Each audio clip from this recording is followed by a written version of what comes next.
दोस्तों, स्वागत है आपका हमारे लेटेस्ट के ड्रामा डाइवोर्स इंश्योरेंस में। कहानी की शुरुआत होती है एक मैरिज फेयर में, जहां बहुत से जल्द शादी करने वाले कपल्स शॉपिंग करने आए हुए थे। पर यहीं ये आदमी कीजुन अपनी टीम के साथ डाइवोर्स इंश्योरेंस बेच रहा था। जैसे हेल्थ के लिए हेल्थ इंश्योरेंस होता है, मौत के लिए लाइफ इंश्योरेंस होता है, वैसे ही कीजुन डिवोर्स के लिए डिवोर्स इंश्योरेंस बेच रहा था। जब किसी का डाइवोर्स होगा तो वो इंसान ये इंश्योरेंस क्लेम कर सकता है, क्योंकि जैसा कि आपको पता ही होगा, एक इंश्योरेंस के बाद कपल्स को एक दूसरे को एलिमनी देनी पड़ती है, जो इंश्योरेंस लेने के बाद कीजुन की इंश्योरेंस कंपनी कवर करेगी। कीजुन कहता है कि ये एलिमनी किसी बीमारी, किसी हादसे सबसे बुरी है, ये आपकी जेबों को खाली करके रख देगी। तो आज ही हमारा डाइवोर्स इंश्योरेंस खरीदिए। पर ये सब चीजें जब नई नई शादी करने जा रहे कपल्स ने सुनी, वो सभी गुस्सा हो गए। कीजुन को अपनी टीम के साथ छुप कर बैठना पड़ा। उसकी टीम उसे कहती है कि ये आइडिया बहुत बुरा था, हम एक वेडिंग फेयर में डाइवोर्स प्रमोट नहीं करना चाहिए। पर तभी वहाँ एक लड़की आई, वो थोड़े दिनों में ही शादी करने वाली है। तो उसने कीजुन से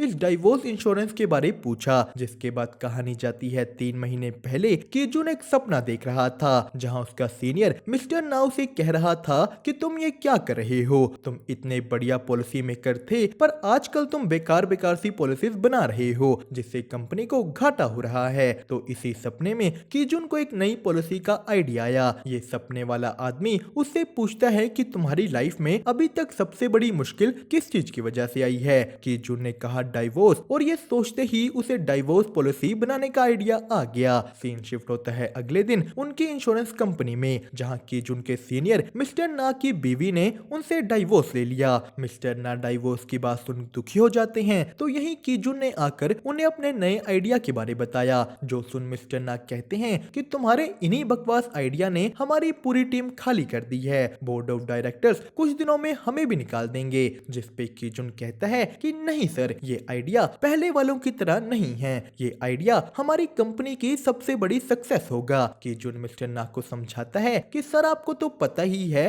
कि डाइवोर्स के बाद एक आदमी अपना सब कुछ खो देता है, जिसके बाद एलिमनी के पैसे भरना तो और भी मुश्किल है। कीजुन ने कहा कि सर, हम इस आइडिया पर काम करना ही होगा। मिस्टर नाम मान गए। सीन शिफ्ट होता है एक सुपरमार्केट में, जहां ये लड़की हांद्योल गलती से ज्यादा सामान ले लेती है। वो भूल गई थी कि अब उसका डाइवोर्स हो गया है और उसे इतना सामान नहीं चाहिए। हांद्योल ने दुखी दिल से ये सारा सामान वापस रखा। वो बस एक ऊन का गोला ले यहाँ से निकल गई। तो कहानी जाती है कीजुन पर, जो अपने इस डाइवोर्स इंश्योरेंस की पॉलिसी पर थोड़ा सा काम कर अगले दिन इसे कंपनी के आगे प्रेजेंट करता है। उसने दिखाया कि हमारे देश में जो डिजास्टर सबसे ज्यादा होता है वो कोई आग लगना वगैरह नहीं, बल्कि डाइवोर्स है। कीजुन ने सबको समझाया कि डाइवोर्स को मैं एक डिजास्टर इसलिए कह रहा हूँ क्योंकि ये हमारी जेब और मेंटल हेल्थ दोनों पर फर्क डालता है। ये डिवोर्स अपना हो जरूरी नहीं, हमारे आसपास के लोगों का डाइवोर्स भी हम पर फर्क डालता है। कीजुन के साथी एम्प्लॉइज ने इस बात पर हामी भरी, पर एक लड़का अंजुन बोलता है कि हमें पहले इसे टेस्ट करके चेक करना होगा कि क्या ये कंपनी के लिए सेफ है या नहीं। कीजुन बोलता है चिंता मत करो, मैं तुम्हें सब कुछ चेक भी करा दूंगा। उसने कहा कि पर मुझे इस काम के लिए एक टीम चाहिए, जिस चीज के लिए बाकी एम्प्लॉइज तो छोड़ो, उसका सीनियर मिस्टर ना भी आगे नहीं आता। कीजुन के रिक्वेस्ट करने पर मिस्टर ना ने हामी भरी। तो कीजुन इसके बाद आंस्योन के पास गया। वो उससे पूछता है कि तुम इस प्रोजेक्ट में आना चाहते हो ना। आंस्योन वैसे किसी टीम मीटिंग में कुछ नहीं बोलता था, पर आज उसे इंटरेस्ट लेकर सवाल पूछा। यही हमें पता लगता है कि कीजुन और आंस्योन दोनों के डाइवोर्स हो चुके हैं। यहाँ तक कि कीजुन का तो 3 बार डाइवोर्स हो चुका था। जिस पे आंस्योन पूछता है कि तुमने 3 बार शादी करी ही क्यों। कीजुन कहता है क्योंकि मुझे वन नाइट स्टैंड नहीं पसंद। मतलब कीजुन आज तक जिस भी लड़की के साथ सोया उसने उससे शादी कर ली। तो कहानी जाती है फिर से उस लड़की हांद्योल पर, जो यहाँ बैठकर सोच रही थी कि कैसे उसका पति डाइवोर्स के बाद उनके घर से सब कुछ उठाकर ले गया। उसने हांद्योल के नाम बस ये घर छोड़ा था, वो भी इसलिए क्योंकि इस घर पर लोन है। उसका पति कहता है कि तुम्हें ही डाइवोर्स चाहिए था, अब भुगतो ये सब। वो बोला कि मेरी जिंदगी में दखल अंदाजी मत करना। जिस पे हांद्योल कहती है कि मैं दखल नहीं दे रही, बल्कि तुम सारी जिम्मेदारी सब कुछ टाल रहे हो। वो यहाँ दुखी होकर रोने लगती देती है, जिसके बाद सीन शिफ्ट हुआ कीजुन पर, जो अपनी ये पॉलिसी बनाने के लिए जी तोड़ मेहनत कर रहा था। वो आंजियोन के साथ डिनर पर जाता है, जहां आंजियोन ने उससे पूछा कि तुम्हारे इतने डिवोर्स हुए क्यों। कीजुन कहता है कि पहली बार हमारी सोच नहीं मिली, दूसरी बार हम जिंदगी को अलग तरीके से जीना चाहते थे, तो तीसरी बार हमारे फ्यूचर प्लान्स अलग थे। यहाँ तक कि एक लड़की तो ओपन मैरिज चाहती थी कि वो शादी के साथ साथ और भी जगह मुंह मार पाए। तो कीजुन आंजियोन से उसके डिवोर्स का कारण पूछता है।